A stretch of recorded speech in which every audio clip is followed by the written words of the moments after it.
Welcome back, Shapeshifters. Today's episode is all about energetic cords. We are going to cover what is an energetic cord. We are going to talk about the significance of them, and I'm going to empower you with a energetic cord cutting ritual that you can add to your own spiritual toolbox. So let's get into it. So what exactly is an energetic cord? An energetic cord is an energetic connection. In many ways, it's a contract that you have with an individual, a mindset, or an idea.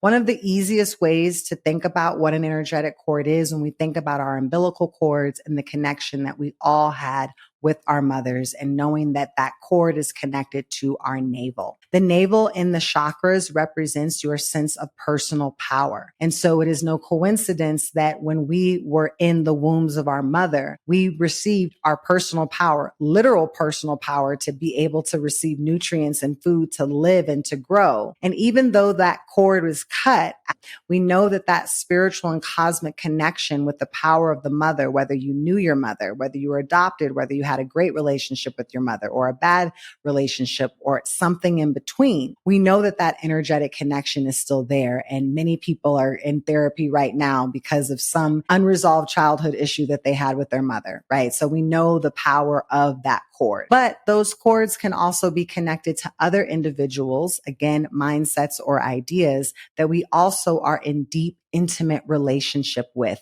Just as many of us made spiritual contracts with our parents to say, hey, I'm choosing you to be my parents for this lifetime, for this iteration, in order for me to learn the lessons that are going to support me in my own hero's journey, that are going to support me in moving forward in my power and my purpose. So when we create those contracts with people, mindsets, and idea, we bind ourselves to those things through our personal power, because your power is your sense of agency, is your sense of will. And that it dwells within your solar plexus, which is also known as your navel chakra. And so when we talk about on the individual level, when we are in intimate relationship with other people sexually, we are binding ourselves, the cord from our navel, into that individual. When we bind ourselves to certain mindsets of identity, mindsets of I have enough or I don't have enough, or I'm this or I'm that,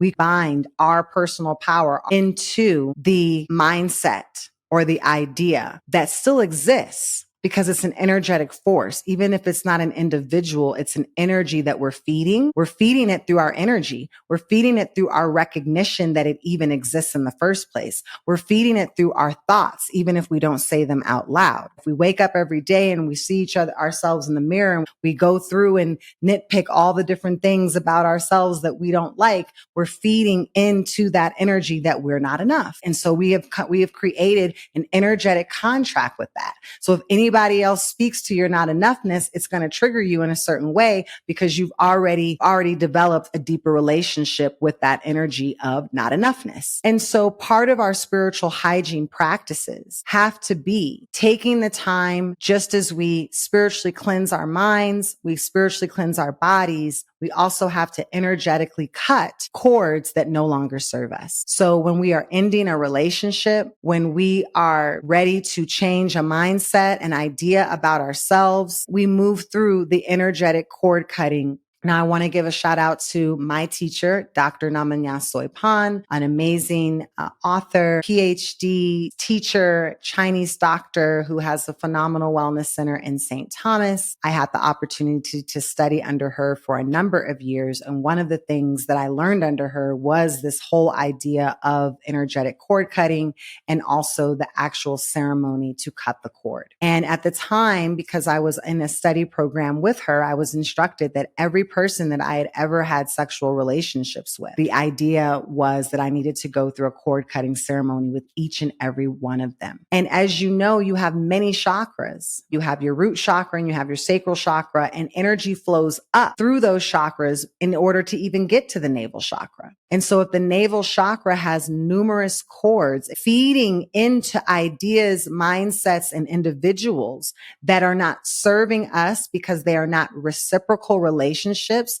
they are not value added ideas supporting us in our own personal elevation and upliftment. They are pulling us down in low frequency vibrations, which is not allowing energy to flow up. It's pouring out. And so some of us are just feeling depleted. We are unable to move forward on our ideas, on our ventures, on our goals, because we literally have given all of our energy away. And so we have to constantly be in a space of spiritual hygiene where we can call our energy back to ourselves, back to our wombs. And for those of us born with wombs, it is no coincidence that the seat of your personal power also dwells within your womb. And here we also see the shadow of not addressing our womb in the form of fibroids, in the form of womb trauma. Some of us have suffered from abuse, sexual exploitation. All of that is dwelling within the womb. And so it prevents us from being able to wield our power. Also, after you move from the navel chakra, you go through the heart chakra to the throat chakra to the third eye, all the way up to the crown. So if you have energetic leakage happening from your navel, energy is not able to even flow up. And it is the Kundalini energy flowing up, as the Chinese call Qi, that is going to align your organs. It's going to align your energy, the cells in your body, your breath to move up. That breath is going to oxygenate your body. It's going to oxygenate your blood. It's going to calm down your nervous system. It's going to increase your frequency. It is going to allow you to broadcast what it is that you want in a louder way out into the universe, which is going to allow you to magnetize what you want to come in. So you see, we are living in one complete system, that complete system being your physical body temple and its interdependence and co-creative relationship with the rest of the universe. So that is the significance and the reason why we have to claim these traditions so that we can utilize them for our own spiritual hygiene and growth. And I've stated over and over again, when it comes to the womb, whether we're talking about the womb of the earth and the excavation, exploitation, and the mining of her natural resources, whether we're talking about the wombs of women whose energetic currency is siphoned off to the detriment of feeding ourselves. So let's talk about the actual cord cutting ritual. So the first thing you need to do is you need to decide what you're ready to cut. And again, this doesn't all happen at once. You only can cut one cord for every full moon. So you have to pick one idea, one mindset, one individual, and focus on that for the first month. And if you need to create a plan for yourself for the next 6 full moons or beyond, to really think about what it is you're ready to let go of. If you want to just add this into your spiritual toolbox as like, hey, on full moons, I do a cord cutting ritual, you can do that as well. So decide what is resonant for you. What is that thing that you have given your power away to that you are ready to reclaim it? Is it a person, an idea, a mindset? Is it a practice? Is it a pattern that's holding you back? And identifying that feels most resonant. And that is what you want to spend your time focusing on. You also need to find when the full moon is. I was taught that the full moon power lasts 3 days before and 3 days after the full moon. So you can utilize any day within that window to move forward. I would recommend at night and alone. This is a personal practice. And so you want to set up your own personal altar for your spiritual work. This is not an ancestor altar. So this is not a place where we need to bring ancestors. This is just about you. So your personal altar is where you may have different elements of nature, such as something living, something of the earth, sacred smoke in the form of copal or sage or palo santo or a special incense. Maybe you want to light a white candle or an uncrossing candle, personal totems, spirit animals, statues, rocks, crystals, whatever it is that allows you to feel grounded and supported. And I would create an altar to yourself. So I would recommend finding a quiet time in the evening. I would recommend being seated in lotus position. This is also something that you can do lying flat on your back if that feels comfortable for you. It's not something that needs to take a long time, and it's not a place where you need to go out and buy a bunch of stuff. Less is more, but it's really about your intentionality that you're creating, that you've carved out time for your calendar, that you're not rushing, that your space is clean, it's physically, spiritually, and you are in a place to set the table, if you will, for this spiritual work. I'd also recommend playing some light music that feels aligned with you. Maybe it's the music of water, maybe it's an element of another element of nature, or maybe it's healing bowls, whatever you feel that is going to support you.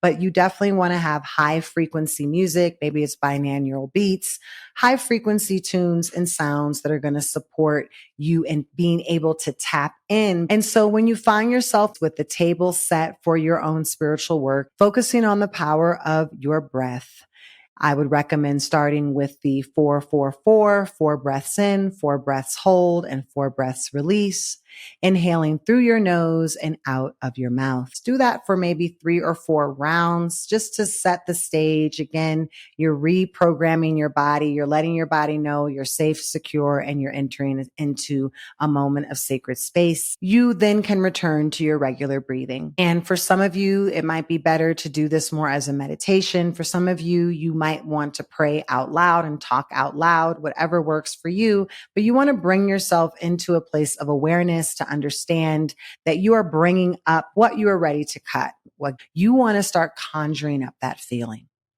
You want to feel the feels.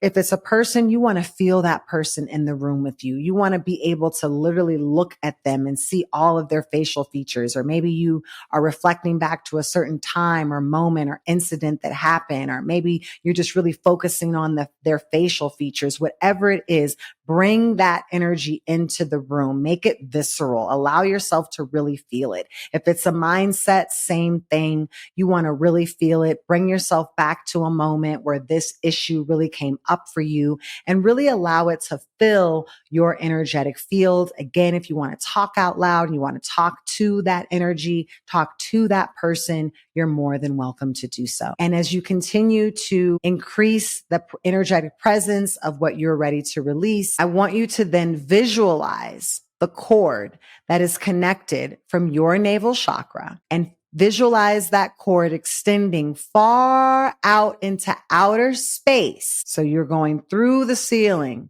through the room, beyond the city that you're in, beyond the state, up into the cosmos. Feel that cord expanding all the way up into space. And at the end of that cord in space is what you're ready to release. And that cord is connected to that individual, that person. If it's a person, you can connect it to their navel chakra. If it's an idea, you just make sure that visually you're connecting your cord to that idea or mindset. And you just feel into that and feel the relationship that you have created. Feel where you're giving your power away. Feel the energetic exchange that's coming out of you into that person. And then when you are ready and that feeling is building up inside of you, I want you to think about what is that sharp object that I'm ready to use to cut this cord. For some of you, it might be a little knife or maybe a butcher knife. It might be a pair of scissors. Maybe it's a razor blade, machete, sword, whatever that object is that comes up. I want you to visualize yourself holding on to that object, visualizing that cord that is extending from you all the way out into space, what it is connected to. And I want you to give yourself the count of 3. And on the count of 3, but listen to the whole thing before you do it. On the count of 3, I want you to chop that cord with all of your might. Even better if you can do it on an exhale. Big inhale in and cut it. And when you cut it, here's the key. You're cutting it as your cord is connected to them. You're not cutting the cord from your navel.